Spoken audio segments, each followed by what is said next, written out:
Welcome to Scholars Academy. Today, we are focusing on indices, the mathematical rules governing exponents. Take the term 2 to the power of 3. The large number is the base, the superscript is the index. The index dictates how many times the base multiplies by itself. Here, 2 is multiplied by itself 3 times. This structure allows us to represent repeated multiplication and manipulate large algebraic expressions with precision.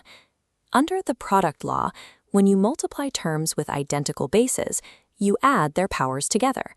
For example, 2 cubed multiplied by 2 to the power of 4 becomes 2 to the power of 3 plus 4, which equals 2 to the power of 7.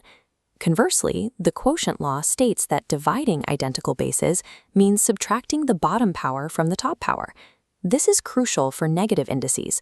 Subtracting -4 from -1 yields -2 to the power of 3, or -8. These two laws simplify complex multiplication and division into addition and subtraction problems. The power law applies when an existing power is raised to another power. In this case, you multiply the two indices. 3 squared raised to the power of 4 becomes 3 to the power of 8. Next, we look at the zero index. While it may seem like a base raised to the power of 0 should equal 0, the actual result is 1. To prove this, start with a basic division. Any non-zero number divided by itself equals 1. Now, apply the quotient law to that same expression. Subtracting the powers gives us 3 minus 3, which is 0. This confirms that a to the power of 0 is mathematically equivalent to 1. This rule applies regardless of how complex the base is. The expression 200 minus 180 raised to the power of 0 simplifies to 1. Understanding the logic behind these rules makes it easier to apply them accurately in higher-level mathematics. A negative index indicates an inverse. It tells you to flip the base into a fraction. 2 to the power of -3 becomes 1 over 2 cubed, or 1/8. We can apply this same logic to fractional indices.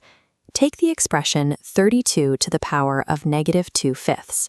First, we express the base as a prime factor. 32 becomes 2 to the power of 5. Now multiply the indices using the power law.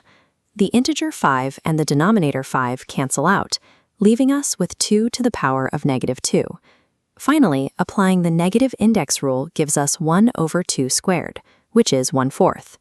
Reducing a base to its prime factors simplifies what appears to be a complex fractional index. In an exponential equation, the variable we need to find is part of the index. Pause the video here and try to solve this equation by expressing both sides with a matching base. To solve this, we must rewrite 9 as 3 squared, so that both sides of the equation share the same base. Using the power law, we distribute the 2 across x minus 2. This gives us 3 to the power of 2x minus 4. Now that the bases match, we can set the indices equal to one another. By solving this linear equation, we find that x equals 5. Matching the bases is the necessary first step. Once the bases align, the problem becomes a standard algebraic equation. Here is a summary of the 6 laws we have covered. You may want to take a screenshot for your revision. We conclude with a note on negative bases. A negative base raised to an even power results in a positive value. However, an odd power will always maintain the negative sign.